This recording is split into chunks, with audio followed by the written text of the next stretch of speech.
Hello everyone!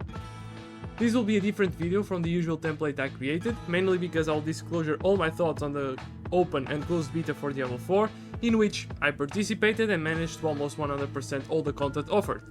I am a huge fan of isometric ARPGs. I played over 2000 hours of Path of Exile, and almost that combined with Diablo 2 and Diablo 3. So you can say I was equally excited and skeptical of what Diablo 4 had to offer.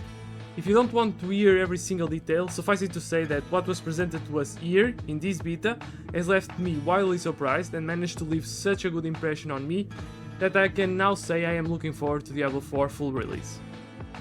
I do need to say that the new approach can certainly polarize the player base. It seems that Diablo 4 is focusing more on an open world ARPG trope, and it's going alpha MMO, alpha isometric ARPG route. It's hard to pinpoint right now, but it will certainly divide the player base.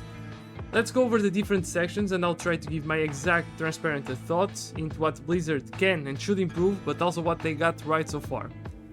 So for story and cinematics, starting out with what matters less, depending on the person and type of player you ask, of course. More casual players that are into Diablo lore will probably have this section as what they seek the most in Diablo 4. For me, it's nowhere near the top. Suffice it to say that what was presented here on Act 1, at least on the main quest side, is very solid and has left me intrigued to know more on the full release. I really like Blizzard's approach to dialogue, how quests are presented, and the close camera cinematics whenever dialogue starts. The cinematics are top notch, and the sense of dread and horror that was invoked in some of the earlier cinematics was very well done. Mainly Lilith, set up as a villain on Act 1, is pretty much impeccable. It's really good presentation for the main villain on Diablo 4. Players that love the old dark atmosphere from Diablo will be pleased to see that unlike Diablo 3, this one isn't as colorful, even the UI was adapted to give that darker tone and sense. I was surprised by the cinematics and dialogue, really. I think at least what we have seen in Act 1 has been well crafted. I can't say the same for side quests though. They are pretty much hit or miss. They are either awful boring fetch quest stuff, which is normal for isometric ARPGs, or they are just okay and help move some small element of the main story forward. Let's be real. They are there as a way for you to get more XP and rewards, but the new approach to make Diablo more MMO-like brings new expectations when it comes to offering interesting and endearing side quests. Let's wait for the full release, but so far the main story quest is pretty convincing. We move onwards to progression systems and itemization. I won't go too deep on every single section. After all, this is a beta, we don't have access to full information and conjecture won't help anyone. What was offered here was pretty simple. The skill tree for the 5 classes on the beta was good enough, and whilst each class felt unique, there are some clear balancing issues and problems that need to be addressed on the full release. Melee as a whole feels clunky and slow compared to ranged, especially against Necromancer and Sorcerer. Additionally, build diversity isn't very big, especially on melee classes, as some of the skills just aren't viable right now.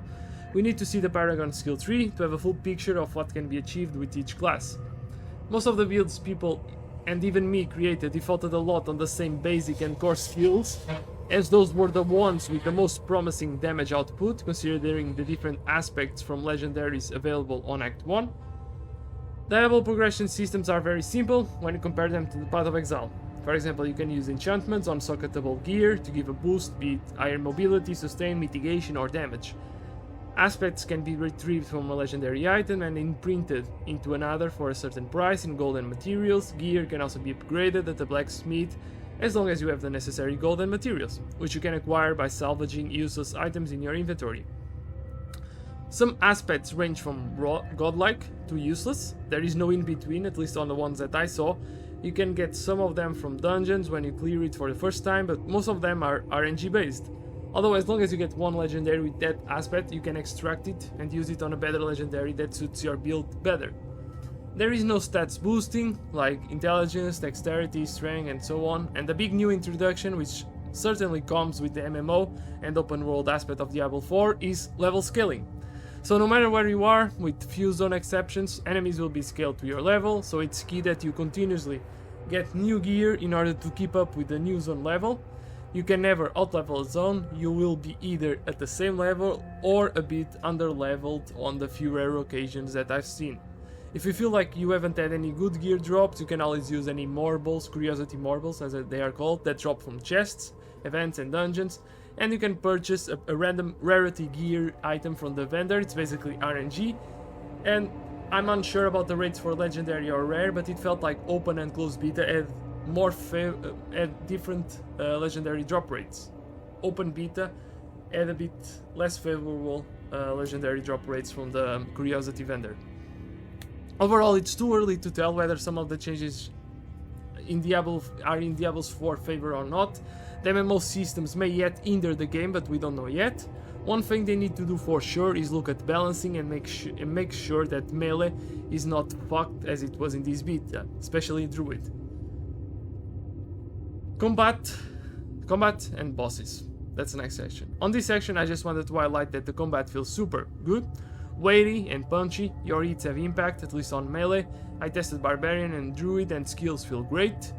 There is no input lag, AI react as they should, and they are aggressive. Animations are also on point. Overall, the combat already looks very polished and fluid, no complaints here. Feels like a proper isometric RPG that was crafted by veterans who knew what they were doing.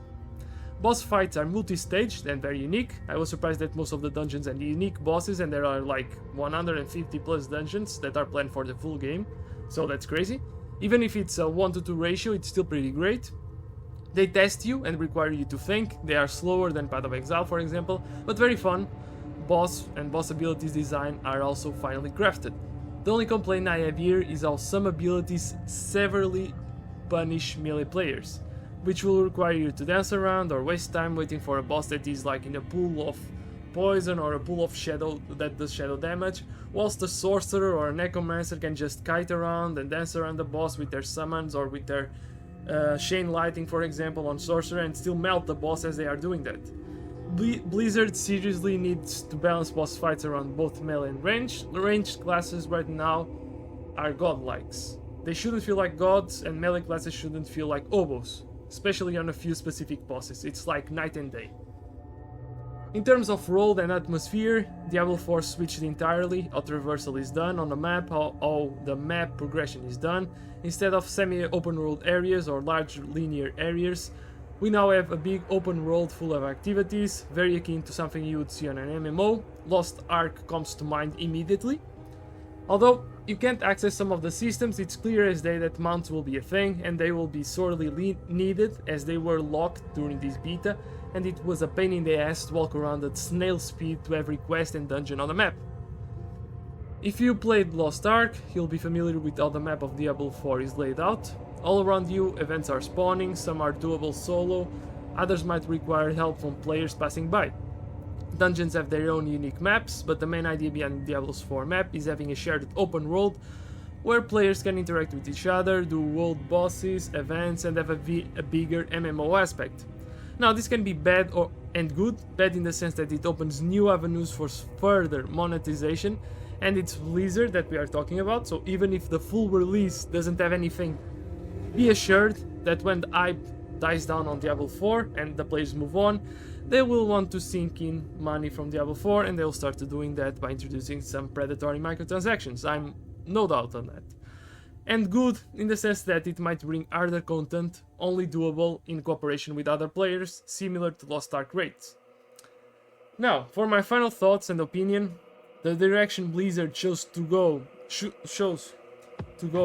seems a bit muddy.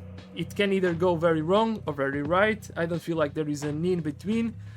There are balancing issues, at least on early game, with melee and ranged classes. Server optimization needs to be addressed, especially for full release. I don't want to sit in 150-minute queues all the time when the game releases.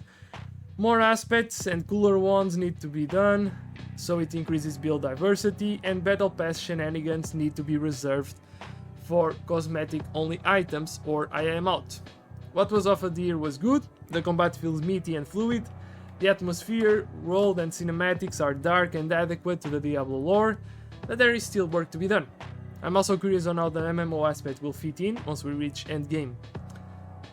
Thank you everyone that stayed up until this point to listen to me ramble, and see you on the next video with some early thoughts for Wolong Fallen Dynasty. Thank you everyone, have a good one.